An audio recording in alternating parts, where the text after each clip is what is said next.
Ghana's youngest billionaire is set to be celebrating his birthday, and this birthday that he's celebrating is his 40th birthday, and his name is Richard Nee.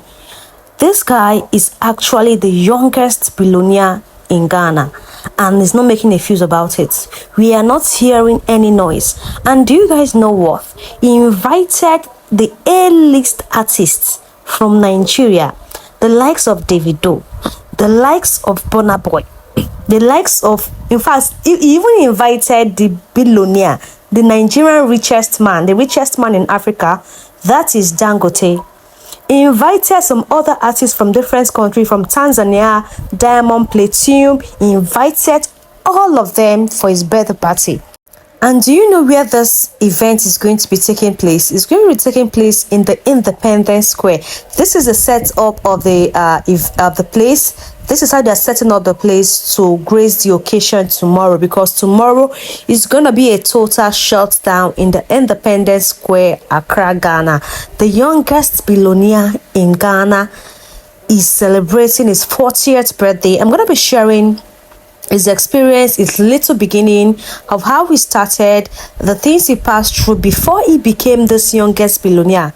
So you guys don't think, oh, he just woke up one morning and he was a billionaire. No. So for him to even invite the A-list celebrities in the world, Davido, he invited Diamond, Sarkodie, Richard, Mufe, that is a Nigerian artist, Kidi, Rita Dominic, Stonebwoy, and a lot of them. I think this is King Promise. He's on a tour in London, and he had to leave that tour and come down to Ghana to come and celebrate with his brother. Even Shatta Wale is gonna be there, guys. Shatta Wale is gonna stand there to celebrate with the youngest billionaire. Even the richest man in Africa, Aliko Dangote from Nigeria, was also invited. I hope he's gonna come, but definitely, surely he's going to come, because this celebration is fellow billionaires club. You know, they have billionaires club, so this is the billionaires club that is celebrating his birthday. And this youngest billionaire, this is his private jet. When I tell you guys that Ghana don't make noise, like they are silent walking billionaire. These are convoys coming from the airport. I think these are Ramsey Noir, Rita Dominic, these Nigerian actors and actresses. They are all here in Ghana. See, if he's not Ghana, it can never be Ghana, because the rate at which people look down on Ghana, they think, oh, there is nothing actually special in Ghana. They think, oh, there is no rich man in Ghana. Just like some months ago, one TikTok celebrity girl came down here to Ghana and said, oh, Ghanaians only drive Kia. It is just because Ghanaians do not make noise. Just know that this birthday celebration will be celebrated at the Independence Square. And look at the interiors, the decorations that are going on in the Independence Square. They turned the Independence Square to an event center, like they transformed it. And do you know what? After all this decoration, everything will be taken down.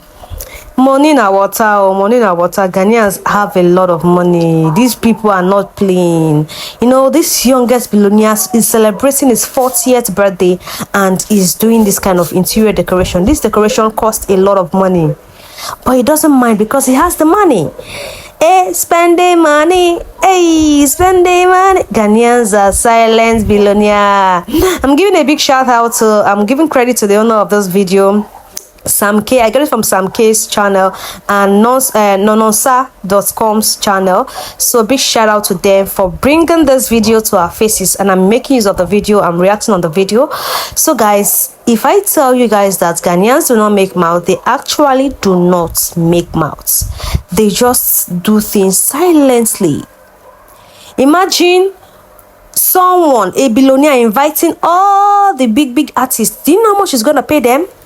Who has ever done that? My Nigerian people, has any billionaire in Nigeria invited any A-list celebrities from America? You know, Nigerians call themselves giant of Africa. At least when they were inviting people, they will invite people from America, invite people from all those big places, invite the richest men, Elon Musk, because Nigerians feel they like big things, but this guy literally invited Aliko Dangote, the richest man in Africa. Like, his invitation got to Aliko Dangote. Charlie, if you know we play here, Ghanaians are not joking, they are not joking. I told you guys I'm gonna be sharing Richard's little beginning, how he started. He granted an interview and he was stating how he started, what was his motivation, how he got his money and all that, because he didn't just wake up one morning and money start falling from the tree. Or there's a backyard his father planted a money, or his mother planted money for him. No, this guy has a humble beginning. He started from scratch. He was from a very small home, peaceful home, well-trained parent that God-fearing, and he came from a home that doesn't have much, they don't have much, but they were managing. The mother was putting things in place to make sure his son gets food to eat, and he was also doing the same thing for himself. He didn't just wake up one day and become rich man. There is nothing like Sakawa. He didn't do Sakawa. He worked hard for his money. But let's watch this interview to hear how he became the youngest billionaire in not Nigeria. Come on, in Ghana. And we had only a ceiling fan and a small size TV as Polygon. And during those days, things were very difficult and tough for us. I recall that there are times that we even sleep in the dark, not because there is no electricity in the community, but because we couldn't afford. And so in the compound house that we live, we have our light cut off when other neighbors have light. That was. Did you ever once or twice go to bed hungry? I think that my mom tried so much on that. She always made sure that we had what we eat. She had to always improvise and make something, prepare something, manage something. To put food on the table. Our mothers would always put at least what we must eat. They'll go every mile to make sure that what we must eat, we get it. And that's something that I'm very much grateful for, the sacrifices that she did for me. That my mother used to always spam me when we're going through this difficulty. She'll be like, my son, I love you so much. I said, yes. You see the situation we find ourselves in? I said, yes. I said, I am counting on only you. You're my only son. Wow. And it's me, your sister, and you. We are looking up to you. I am counting on you to lift us out of this situation we find ourselves in. If you want me to live long and stay and be by your side, then take us out of this. Remember, those are powerful words. She was telling me this when I was a teenager. When I was 15 years, 16 years, she was telling me things like this persistently and frequently. And so I had that zeal because, that as a son, you want to see your mother smile. You want to put a smile on your mother's face. And if all she's telling you is that this is what she wants you to do, I think that it energized me and inspired me at a very early age to get out there and face the world head on. Wow. And I think that has been my driving force. Right after secondary school, I had to even sell local gin. Oh, you've done that before, Richard? Yeah, like Jamestown. There's a place called Akutulante Agbado. You used to sell gin, the local gin. Yes. When you go to Akutulante Agbado. But you were not even 18. That was not even allowed, but you were doing it. Just to survive. I have to survive. And so I was selling that in the evening. I was selling beer. I still going to school. Yeah. And then at that time I was at then IPS, now UPS, IPS. So I had to do this to be able to support myself because my mother couldn't afford my education fee at the time. So I must do something to support myself. So I was selling alcohol over there, saving money to pay for my school fees. Yeah. And I had to do all of that. And the hunger was there very early. Okay. So I had to do that. Going to school at UPSA in the evening, come and sell alcohol. I had to save money. When I was doing ACCA. Wow. I was doing ACCA, which is the Association of Chartered Certified Accountants. So I'm an accountant by profession. You are a chartered accountant by profession. Wow. I did the ACCA. Yeah. So I had to leave at the final. When I got to the final level, I had saved some money from selling the alcohol. I had to pay for my tuition fee in the UK.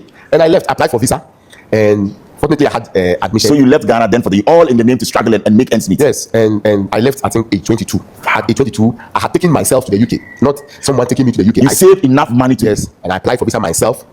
Let's stay on that because just hear a story. Someone from a humble background made it so far to the extent that it can be able to employ a lot of youths, not just them, able to invite A-list artists, even the richest man in Africa. He could be able to do that. So this story of Richard tells a lot that you can be able to achieve anything if you put your mind to it.